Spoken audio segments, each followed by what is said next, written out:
नमस्ते बच्चों, आज आपका स्वागत है आपकी ही कक्षा में, आपकी विज्ञान की कक्षा में। आज मैं कक्षा 6 का पाठ 9 लेना चाहूँगी, जिसमें भोजन और स्वास्थ्य के बारे में आपसे चर्चा करेंगे। इससे पहले भी मैंने आपकी 2 कक्षाएं ली थी, जिसमें आपसे भोजन और स्वास्थ्य के बारे में चर्चा किया था, जिसमें मैंने आपको भोजन के सभी तत्वों के बारे में बताया था और भोजन तत्वों की कमी से होने वाले रोगों के बारे में बताया था। आशा करती हूँ आपने घर में उस पाठों को आपने पढ़ा होगा और उनके बारे में जाना होगा। अब आगे बात करते हैं संतुलित आहार की। आज मैं आपको संतुलित आहार को एक पिरामिड के थ्रू समझाऊंगी कि कैसे आपको संतुलित आहार लेना है और संतुलित आहार के द्वारा आप अपने शरीर का विकास बहुत अच्छे से कर सकते हैं। तो मैं आपकी विज्ञान के अध्यापक दीपिका सिंह आपकी विज्ञान की कक्षा में स्वागत करती हूँ। विज्ञान मतलब विशेष ज्ञान। आज आपको कुछ ना कुछ विशेष ज्ञान ज़रूर मिलेगा आपकी कक्षा में। तो चलते हैं अभी आपके पाठ में। तो जैसे मैंने आपको बताया कि मैंने आपको पहले पोषक तत्वों के बारे में बता दिया है कि भोजन में कौन कौन से पोषक तत्व होते हैं। आइए एक बार उनको फिर से थोड़ा सा छोटी छोटी जानकारी उनकी ले लेते हैं। हमने बताया था आपको कि प्रोटीन, विटामिन, कार्बोहाइड्रेट्स, मिनरल्स और खनिज लवण जो भी हैं हमारे, उसके साथ साथ रफेज होते हैं, जिनके द्वारा हमारे बॉडी को सभी चीज़ों की ज़रूरत होती है। थोड़ी थोड़ी मात्रा में सबकी ज़रूरत होती है और अगर हम निश्चित मात्रा में भोजन करते हैं तो वो हमारे जो वृद्धि होती है वो एक निश्चित होती है और बहुत अच्छी होती है। सभी रोगों से हम बच सकते हैं और यदि हम संतुलित भोजन ले रहे हैं तो इसे ही संतुलित भोजन कहते हैं। जैसे आपने इसमें चित्र में देखा, प्रोटीन, कार्बोहाइड्रेट, कैल्शियम, फल, सब्जियां सभी हमारे विकास के लिए बहुत ही सहायक होते हैं। हमें ताज़ी सब्जियां, यहाँ तक कि भोजन भी स्वस्थ करना चाहिए, घर का बना हुआ करना चाहिए। मार्केट में भी बहुत कुछ मिलता है, बहुत स्वादिष्ट होता है, लेकिन स्वच्छता जो होती है वो ज़्यादातर घर के खाने में ही होती है। तो घर के खाने का ही आपको उपयोग ज़्यादा करना है। घर के खाने में आपकी माँ के द्वारा बनाया हुआ सुबह के नाश्ते से लेकर रात के खाने तक की सभी चीज़ें इसमें शामिल होती हैं। यदि हम बात कर लें प्रोटीन, कार्बोहाइड्रेट, विटामिन्स वगैरह की, तो मैंने आपको बताया था कि प्रोटीन ज़्यादातर दालों में पाया जाता है और दालों का सेवन आपने रोज़ करना है, क्योंकि प्रोटीन शरीर की वृद्धि विकास के लिए बहुत सहायक होता है। और कार्बोहाइड्रेट जो होता है, क्या होता है, कार्बोहाइड्रेट शरीर में वृद्धि करता है, शरीर की वृद्धि के लिए ये भी सहायक है, लेकिन मांसपेशियों का निर्माण कार्बोहाइड्रेट द्वारा होता है। तो ये आलू वगैरह में, मूंगफली में, सब में पाया जाता है और तो इनका भी आपने सेवन करना है। उसके साथ साथ कैल्शियम, सबसे ज़्यादा कैल्शियम तो का स्रोत जो है सूर्य की रोशनी होती है, लेकिन ये कुछ मात्रा में दूध में और दूध के प्रोडक्ट्स में, डेयरी प्रोडक्ट्स में मिलता है, तो उनका भी सेवन आपने नियमित करना है। इस तरीके से शरीर के निर्माण के लिए आपको सभी तत्वों की ज़रूरत होती है। हरी सब्जियां जिनमें सभी प्रकार के पोषक तत्व पाए जाते हैं, तो आपको खाने में आपकी हरी सब्जियों को भी शामिल करना है। उसके साथ साथ सब्जियों के साथ साथ फलों में भी कुछ मात्रा में आपको बहुत मात्रा में मिनरल्स और सब कुछ मिलेगा, तो आपको एक फल का भी सेवन प्रतिदिन करना है। यदि आप चाहते हैं कि आपका शारीरिक वृद्धि बहुत अच्छे से हो, मानसिक संतुलन, आपका विकास बहुत अच्छे से हो, तो आपको संतुलित आहार लेना चाहिए। वो पिरामिड मैं आपको आगे भी बताऊंगी। अब बात करते हैं हमारे शरीर के कंपोजिशन की। यदि हम अपने शरीर का कंपोजिशन देखें तो शरीर के कंपोजिशन में जो पानी होता है वो 55% पाया जाता है। हमारे शरीर के विकास में पानी बहुत ही ज़रूरी है, तो प्रतिदिन आपको 4 से 6 ग्लास पानी भी पीना है, क्योंकि पानी की से ही शरीर का विकास सबसे ज़्यादा हो रहा है। उसके साथ साथ यदि हम देखें तो सबसे ज़्यादा ज़रूरी जो हमारी बॉडी के लिए है वो है प्रोटीन। मैंने आपको बताया प्रोटीन दालों में पाया जाता है, तो आपको दालों का सेवन भी थोड़ा सा डेली 1 कटोरी ज़रूर करना है। उसके बाद फैट्स, सभी फैट्स जितने होते हैं वो किस में पाए जाते हैं, जिनमें तेल पाया जाता है। जो तेल वाले खनिज पदार्थ हैं, जैसे कि मूंगफली हो गया, सरसों का तेल हो गया, नारियल का तेल हो गया, ये सब चीज़ें भी थोड़ी मात्रा में हमें शरीर में लेनी है, क्योंकि जो फैट है वो बॉडी में 15% पाया जाता है। उसके बाद हम देखें तो मिनरल, विटामिन और कार्बोहाइड्रेट 2%, मिनरल 5% और विटामिन 1% शरीर में पाया जाता है। ये विटामिन मिनरल्स हमें हरी सब्जियों से मिलते हैं, क्योंकि ये बहुत थोड़ी मात्रा में ज़रूरत होती है, तो लेकिन इन्हें लेना भी ज़रूरी है। इनकी कमी से भी बहुत सारे रोग हो जाते हैं। मैंने आपको बताया था आपकी पिछली कक्षा में कि यदि कैल्शियम नहीं लेते हैं तो कौन सा रोग होगा, आयोडीन नहीं लेते हैं तो रोग हो जाएंगे। तो प्रॉपर तरीके से आपको सभी चीज़ें लेनी है, जिससे कि आप रोग प्रतिरोधक क्षमता अपने अंदर विकसित कर सकें और उन रोगों से अपनी आप सुरक्षा कर सकें। तो आपने देखा कि आपके शरीर में कितनी मात्रा में क्या पाया जाता है। तो ज़रूर बच्चों, तो पानी पीना आप ज़रूर रखेंगे और 4 से 6 गिलास पानी आप ज़रूर पिएंगे। बात करते हैं संतुलित आहार की। मैंने आपको भोजन के अवयव के बारे में बताया कि ये भोजन के अवयव हैं जो हमारे शरीर में कितने परसेंटेज में पाए जाते हैं। तो अब देखते हैं कि संतुलित आहार किसे कहते हैं। संतुलित आहार उसे कहते हैं जिसमें सभी भोजन अवयव आवश्यक मात्रा में उपस्थित हो, ताकि उनसे उपयुक्त मात्रा में शक्ति प्राप्त होने के साथ साथ शरीर की वृद्धि तथा रख रखाव संबंधी सभी पोषक तत्व प्राप्त हो और आहार अनावश्यक रूप से मात्रा में अधिक ना भी नहीं हो। मतलब इतना आपको भोजन करना है जिससे कि आपको कार्य करने के लिए, शरीर के लिए ऊर्जा मिलती रहे और जिससे आपके शरीर की वृद्धि अच्छी हो और आपके शरीर का रख रखाव भी सही हो। यदि आप कोई भी भोजन के तत्वों को ज़्यादा मात्रा में लेंगे तो आपके शरीर में वो अनावश्यक ही जमा होंगे और उसका कहीं ना कहीं विपरीत प्रभाव आपके शरीर पर ज़रूर पड़ेगा।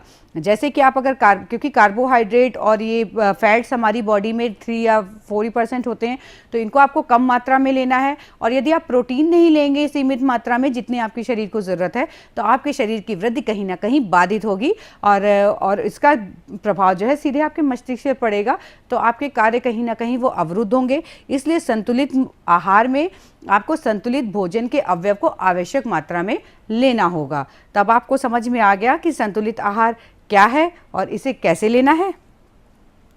अब पोषक तत्वों में मैंने जैसे आपको बताया कि पोषक तत्व में वही हमारे प्रोटीन, विटामिन, कार्बोहाइड्रेट, भोजन, वसा, खनिज, लवण और अन्य तत्व भी शामिल होते हैं।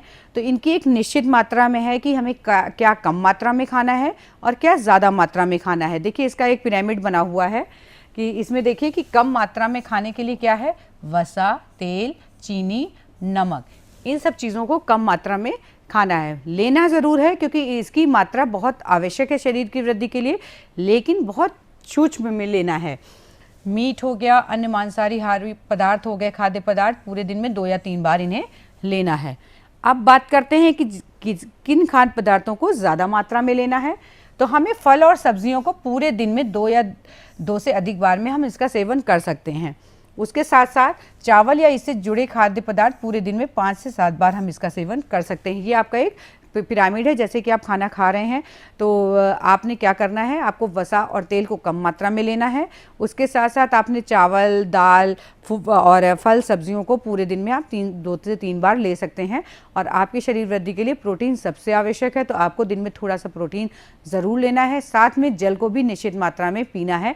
यदि आप जल पिए और सारी चीज़ें संतुलित आहार संपूर्ण मात्रा में ले रहे हैं और ये जल की मात्रा कम होगी तो कहीं ना कहीं आपकी जो वृद्धि है वो बाधित होगी। इसलिए आपको निश्चित मात्रा में हर चीज़ का सेवन करना है। तो जैसे कि पोषक तत्वों की बात करते हैं तो हरी सब्जियों में सभी प्रकार के ज़्यादातर खनिज, लवण और पोषक तत्व मिलते हैं, विटामिन भी होते हैं। तो हरी सब्जी भी आपने खूब खानी है। फलों में भी इसी प्रकार के मिनरल्स मिलते हैं, क्योंकि कुछ मिनरल्स ऐसे होते हैं जैसे मैंने आपको पिछली की कक्षा में बताया था, कैल्शियम है, फास्फोरस है। तो ये सब चीज़ें बहुत ज़रूरी हैं जो हमारे शरीर की वृद्धि के लिए आवश्यक हैं। और ये क्यों आवश्यक हैं, क्योंकि हमें अपने शरीर की, जब हम संतुलित मात्रा में भोजन करते हैं तो हमारा शरीर स्वस्थ रहता है और रोग प्रतिरोधक क्षमता का विकास होता है। अब ये संतुलित आहार जो हम ले रहे हैं इसके क्या क्या फ़ायदे होंगे, चलिए एक एक को जानते हैं। यदि हम संतुलित आहार लेंगे तो क्या होगा, हमारा जो वजन है वो भी नियंत्रित रहेगा, क्योंकि यदि हम संतुलित में खाएंगे, हर चीज़ संतुलित है, तेल कम मात्रा में है, प्रोटीन की सीमित मात्रा ले रहे हैं, विटामिन मिनरल सही ले रहे हैं, पानी सही ले रहे हैं, तो हमारा जो वज़न है वो बिल्कुल सही रहेगा। दूसरी चीज़ मैंने जैसे आपको बताया कि आपका इम्यून सिस्टम अच्छा रहेगा। अगर इम्यून सिस्टम अच्छा रहेगा तो बीमारियों का भी खतरा कम हो जाएगा और आप स्वस्थ रहेंगे। बीमारियाँ कम होंगी तो जितनी बीमारियाँ शरीर में कम होती हैं उतना ही विकास अच्छा होता है। दूसरी चीज़, यदि आप अच्छा भोजन और स्वस्थ भोजन करेंगे तो क्या होगा, आपको शरीर को प्रॉपर ऊर्जा मिलेगी, तो कहीं ना कहीं आपको कार्य करने में एक अलग उत्साह महसूस होगा। तो वो ऊर्जा आपको आपके संतुलित भोजन से ही मिलेगी। और यदि आप संतुलित भोजन करेंगे तो किसी काम में आलस से नहीं महसूस करेंगे, हमेशा ही ऊर्जावान महसूस करेंगे, हमेशा किसी कार्य को करने के लिए। तो शरीर को ऊर्जा भी संतुलित भोजन द्वारा मिलती है। अब यदि हम संतुलित भोजन कर रहे हैं तो बीमारियों का खतरा कम है और शरीर को ऊर्जा भी मिल रही है, जिससे कि क्या होगा, हमारा जो मानसिक संतुलन है वो ठीक रहेगा, यानी मानसिक जो है वो स्वस्थ होगा और हम मूड से भी हमेशा अच्छे रहेंगे। और यदि हमें हर चीज़ प्रॉपर मिल रही है तो क्या होगा कि हमारी जो नींद है वो पर्याप्त रहेगी, हम अच्छे से सोएंगे और अच्छे से हम विकास और कार्य करेंगे। यदि हम संतुलित आहार नहीं लेते हैं तो क्या होगा, कई रोगों के बारे में मैंने आपको बताया था कि प्रोटीन की कमी से क्वाक्शिंकोर रोग हो जाता है और बहुत ऐसी बीमारियां हैं जो आपके शरीर में हो सकती हैं, जिसकी चर्चा मैंने करी थी। घेंगा रोग है आयोडीन की कमी से। तो इस तरीके से आपने लेकिन संतुलित आहार लेना है जिससे आपके शरीर में कोई भी कमी नहीं हो। तो यदि हम संतुलित आहार नहीं लेंगे तो ये भी जान लेते हैं कि क्या होगा, यदि हम संतुलित आहार नहीं लेते हैं तो कहीं ना कहीं उस पोषक तत्व की कमी से कुपोषण हो जाता है हमारे शरीर में। और ये कुपोषण कहाँ कहाँ देखने को मिलता है, शरीर की हमारे, अगर हम प्रोटीन कम मात्रा में लेंगे तो क्या होगा, शरीर की वृद्धि हमारी रुक जाएगी। उसके साथ साथ क्या होगा, यदि हम प्रोटीन या सभी पोषक तत्वों को संतुलित मात्रा में नहीं ले रहे हैं तो मांसपेशियां ढीली होने लगेंगी या सिकुड़ जाएंगी।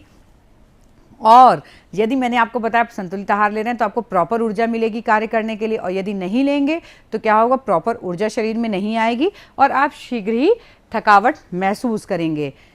और थकावट जब महसूस करेंगे, जब कोई कार्य करने की इच्छा नहीं होगी तो क्या होगा, आपको चिड़चिड़ाहट महसूस होगी, घबराहट महसूस होगी, आपको कार्य करने की वो इच्छा नहीं होगी, क्योंकि आप जब ऊर्जावान्वित नहीं है तो फिर क्या करेंगे, आप चिड़चिड़ापन और घबराहट महसूस करेंगे।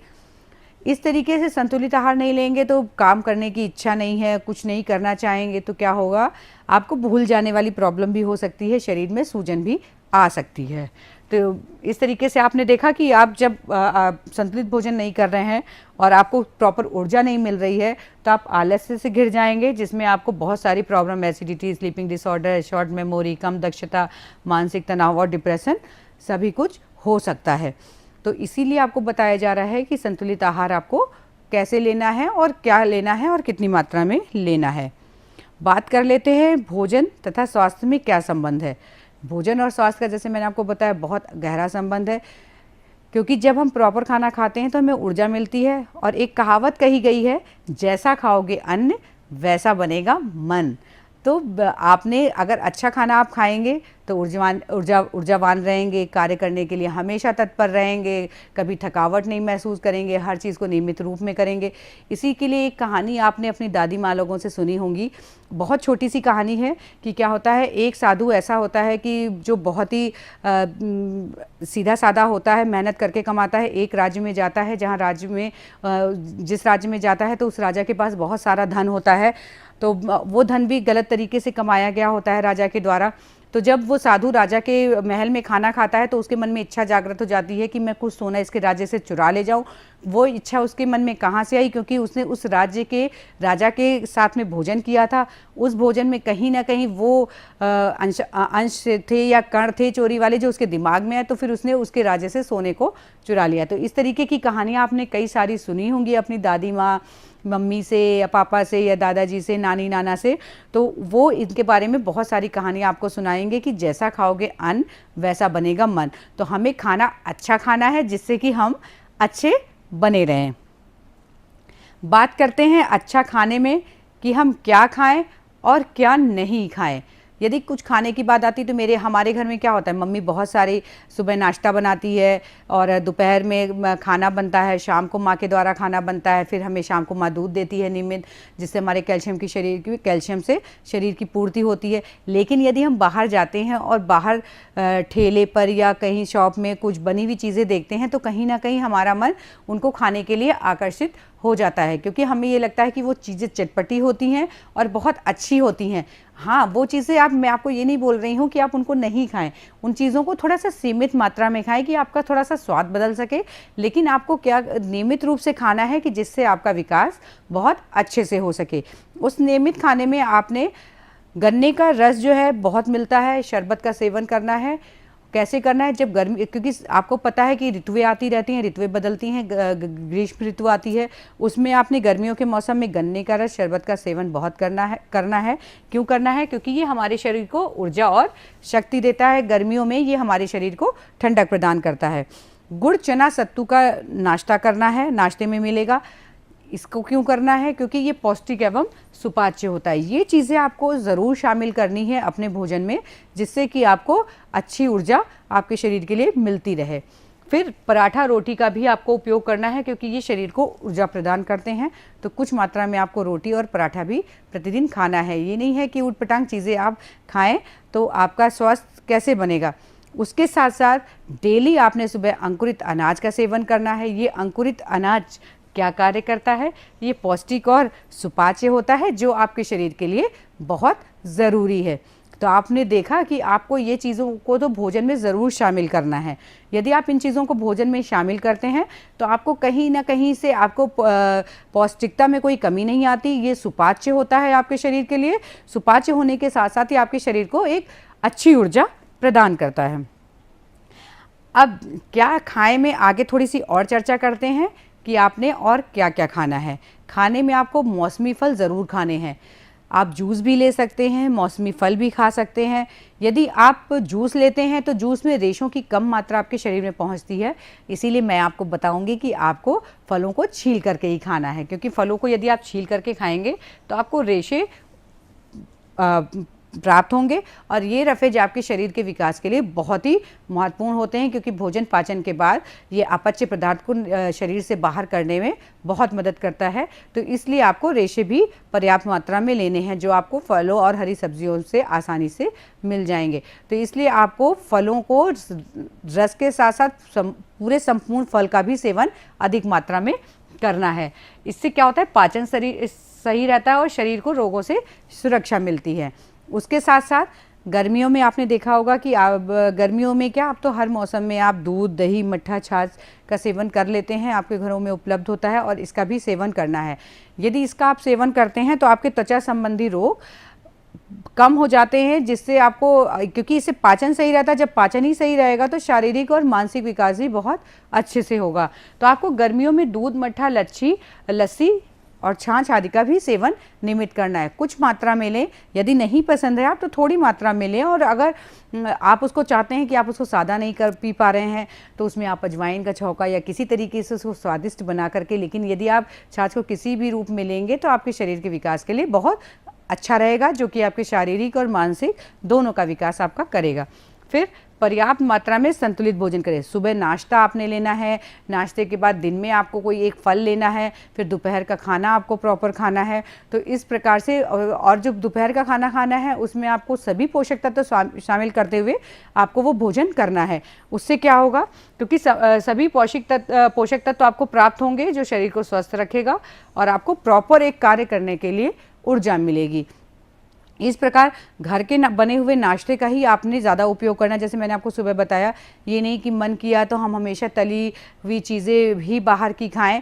कभी कभार आप खा सकते हैं, लेकिन घर की बनी हुई चीज़ों को आप ज़्यादा स्थान देंगे। जैसे कि इडली हो गया, डोसा हो गया या हलवा हो गया, बेसन की पकौड़ियाँ, दलिया खा सकते हैं आप। तो इन चीज़ों को आप तरह तरह के भोजन को अपने नाश्ते में शामिल करेंगे और जिससे आप अपने जो शरीर को है वो ऊर्जान्वित बना सकते हैं। और ये सब लेने से क्या होगा, आप पौष्टिक भोजन लेंगे जो शरीर को सुपाच्य होगा, तो आपका विकास बहुत अच्छे से होगा। यदि हम विकास अच्छे से करते हैं तो हमें सभी चीज़ों को समझने की शक्ति बहुत अच्छे से आ जाती है और सभी कार्य को करने के लिए हम तत्पर रहते हैं। तो अब आपको समझ में आया कि आपने क्या क्या खाना है, तो ज़रूर इन चीज़ों को आपको अपने खाने में शामिल करना है।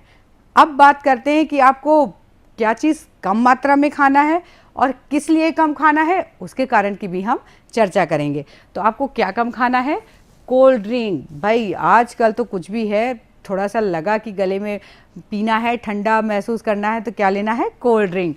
तो कोल्ड ड्रिंक का सेवन हमें बहुत कम मात्रा में करना है। क्यों कम मात्रा में करना है, क्योंकि कोल्ड ड्रिंक का अधिक सेवन करने से ये स्वास्थ्य के लिए बहुत ही हानिकारक होती है, क्योंकि इसमें कैलोरी बढ़ती है जो हमारे भोजन को बढ़ाने में सहायक होती है। और यदि हमारी कैलोरी ज़्यादा बढ़ेगी तो मोटापा संबंधी बीमारियां ज़रूर हो जाएंगी। तो इसलिए कोल्ड ड्रिंक के सेवन से आपने बचना है। स्वाद बदलने के लिए थोड़ा बहुत आप इसका सेवन कर सकते हैं, लेकिन इसके अधिक मात्रा से आपको बचना है। घर के बनी हुई चीज़ें बहुत ही स्वच्छ होती हैं, तो बाहर की चीज़ों को तो हमें वैसे भी ज़्यादा से ज़्यादा अवॉइड करना ही है। बाज़ार से बनी पकौड़ी, समोसा, खस्ता आदि ना खाएं। क्योंकि क्या होता है ये एक ही तेल में कई बार तली जाती हैं, तो इसलिए वो तेल थोड़ा सा नुकसानदायक हो जाता है हमारे शरीर के लिए। इसलिए हमें बाज़ार की इन बनी हुई वस्तुओं का सेवन कम करना है। इन बाज़ार की बनी हुई वस्तुओं में स्वच्छता और सफाई ना रहने से उन पर मक्खियाँ भी बैठती हैं, जिससे उसके पैरों में कीटाणु चिपक कर भोजन में आ जाते हैं और हम उससे बीमार हो सकते हैं। अब बात करते हैं आगे बहुत ज़रूरी और आपके स्वादिष्ट भोजन की, क्या है? नूडल्स और फास्ट फूड। जब पिज़्ज़ा बर्गर का नाम आता है तो रोक नहीं पाते हैं, थोड़े से खुश हुए तो चलो पिज़्ज़ा ऑर्डर कर देते हैं, बर्गर खा लेते हैं, या कहीं गली से गुजर रहे होते हैं तो ठेला देख लेते हैं चाट का या बर्गर का, तो खा करके ही निकलते हैं। लेकिन इन चीज़ को हमें नियमित इस्तेमाल नहीं करना है। कभी कभार मैंने आपको जैसे बताया कि आप अपना स्वाद बदलने के लिए इसका इस्तेमाल कर सकते हैं, लेकिन आपको इसका नियमित उपयोग नहीं करना है। क्या होता है इनको लेने से? नूडल्स और अन्य फास्ट फूड से हमारे शरीर को पोषक तत्व नहीं प्राप्त होते हैं जो शरीर की वृद्धि में सहायक नहीं होते हैं। क्योंकि ये फास्ट फूड क्या होते हैं, बहुत जल्दी हमारा पेट तो भर जाता है, इनको हम खाते हैं क्योंकि स्वादिष्ट होते हैं और बहुत जल्दी खा लेते हैं, क्योंकि इनमें कार्बोहाइड्रेट फैट्स बहुत अधिक मात्रा में होता है, जिसको पचाने में बहुत समय लगता है, जो हमारे शरीर की वृद्धि में ज़्यादा सहायक नहीं होते हैं। फिर ब्रेड, बन तथा मैदे से बने भोजन का सीमित मात्रा में ही उपयोग करना है, क्योंकि ये सभी चीज़ें भी हमारे शरीर के लिए हानिकारक हैं। इसी तरीके से चाय, कॉफ़ी वगैरह को भी हमें कम मात्रा में उपयोग में लेना है। दूध का अधिक सेवन करना है, जैसे मैंने आपको बताया, क्योंकि चाय और कॉफ़ी में क्या होता है, कैफीन नामक नशीला पदार्थ पाया जाता है, जिसका जो सेवन है वो बहुत ही नुकसानदायक होता है। फिर आवश्यकता से कम या ज़्यादा भोजन नहीं करना है। मतलब भूख लगी है तो हमें जितनी भूख लगी है हमें उतना ही भोजन करना है, उससे कम या ज़्यादा नहीं करना है। क्योंकि कम भोजन करेंगे तो सभी पोषक तत्व नहीं मिलेंगे, और ज़्यादा करेंगे तो शरीर में कहीं ना कहीं वो स्टोर होते रहेंगे और वो फैट में परिवर्तित हो जाएंगे। ठेले पे बिकने वाले पदार्थों को भी हमें कम खाना है, क्योंकि उसमें धूल, गंदगी, कीटाणु आदि आने की संभावना रहती है, जिससे हम रोग ग्रसित हो सकते हैं। तो देखा आपने कि हमें क्या खाना है और क्या नहीं खाना है, किसका कम मात्रा में सेवन करना है और किसका उचित मात्रा में सेवन करना है। चलिए बात करते हैं हमारे विश्व स्वास्थ्य संगठन की, जिसने हमारे ही शरीर की सुरक्षा के लिए ये एक संगठन बना हुआ है, जिसमें कि हमारे जो भी स्वास्थ्य समस्याएं हैं उन पे नज़र रखी जाती है। और ये आपको पता है कि किस दिन मनाया जाता है? 7 अप्रैल को मनाया जाता है। और इसकी शुरुआत कब हुई? इसकी शुरुआत 1950 में की गई। आपने देखा कि कैसे सरकार भी हमारी स्वस्थता पे बहुत ध्यान देती है, और सरकार के भी कुछ कार्यक्रम चलाए जाते हैं जिनके थ्रू हमें बहुत ही लाभ मिलता है। लेकिन सबसे पहले हमें अपने शरीर पर खुद ध्यान देना है। यदि हम अपने शरीर का ध्यान खुद नहीं देंगे तो क्या होगा? हम अस्वस्थ रहेंगे, और हमें अस्वस्थ नहीं रहना है। तो यदि हम बात करें आज के हमारी इस पाठ की, तो आपको इस पाठ पे मैं आपको 3 बार इस पाठ को टुकड़ियों में समझा चुकी हूँ। तो अब आपको पूरा पाठ अच्छे से समझ में आ गया होगा, सभी पोषक तत्वों के बारे में, पोषक तत्वों की कमी से होने वाले रोगों के बारे में, उसके साथ साथ संतुलित भोजन के बारे में कि आपको कैसा भोजन करना है और कैसा भोजन नहीं करना है।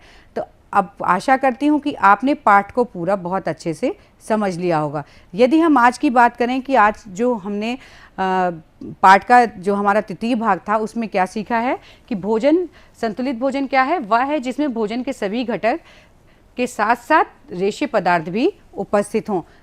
मतलब कि हमें protein, carbohydrate, fat, vitamin, mineral सभी कुछ को उचित मात्रा में लेना है। फिर स्वास्थ्य को अच्छा रखने के लिए हमें क्या खाना चाहिए और क्या नहीं खाना चाहिए, इसके बारे में भी हमने आपसे चर्चा की कि हमें क्या खाना चाहिए और क्या नहीं खाना चाहिए। तो आपको ध्यान रखना है, यदि आप अपने शरीर का ध्यान खुद रखेंगे तो आपको उसका कहीं ना कहीं पूरा मिलेगा सहयोग। वो ऊर्जा आपको मिलेगी जो आपके कार्य के लिए, उन्नति के लिए आपको पूरा सहयोग करेगी। और कितनी मात्रा में कौन सा भोजन करना है और कौन सा भोज्य पदार्थ लेना है, इसका भी आपको बिल्कुल ध्यान रखना है। चलिए आइए एक एक्सरसाइज करते हैं जिसके द्वारा आपको अब पूरी तरीके से समझ में आ जाएगा इस पाठ के बारे में। तो इसमें आपको सही और गलत का चिन्ह लगाना है। मैं आपको एक एक वर्ड पढ़ते जाऊंगी और आप बताइएगा कि वो सही है या गलत। मौसमी फल नहीं खाना चाहिए, ये क्या है, गलत है या सही? जी हाँ, ये गलत है, क्योंकि हमें मौसमी फल अवश्य खाने हैं। चाय व कॉफ़ी का सीमित मात्रा में सेवन करना चाहिए, जी हाँ, ये बिल्कुल सही है कि हमें चाय और कॉफ़ी का सीमित मात्रा में उपयोग करना है। सड़कों पर, ठेलों पर बिकने वाले खाद्य पदार्थों का अधिक सेवन करना चाहिए? नहीं, ये गलत है, क्योंकि सड़कों पर बिकने वाले और ठेलों पर बिकने वाले खाद्य पदार्थों का हमें कम मात्रा में सेवन करना है। अंकुरित अनाज का सेवन करना चाहिए, बिल्कुल सही। सुबह हमें ज़रूर अंकुरित अनाज का सेवन करना चाहिए। पर्याप्त मात्रा में संतुलित भोजन करना चाहिए, बिल्कुल सही है। घर से बने नाश्ते का प्रयोग कम करना चाहिए? गलत है भाई, घर से बने हुए नाश्ते का तो हमें अधिक से अधिक प्रयोग करना है, क्योंकि वो माँ बनाती है, बड़े प्यार से बनाती है, स्वच्छता से बनाती है, तो उसमें सभी पोषक तत्व होते हैं जो वो हमें खाना देती है। और पानी का सेवन नहीं करना चाहिए, क्या है? गलत है भाई, पानी तो बहुत ज़रूरी है। जैसे मैंने आपको बताया कि आपके बॉडी का 70% जो है बॉडी जो आपकी वाटर से ही बनी हुई है। तो इस प्रकार अब आपको पूरा पार्ट बहुत अच्छे से समझ में आया होगा, मैं आशा करती हूँ।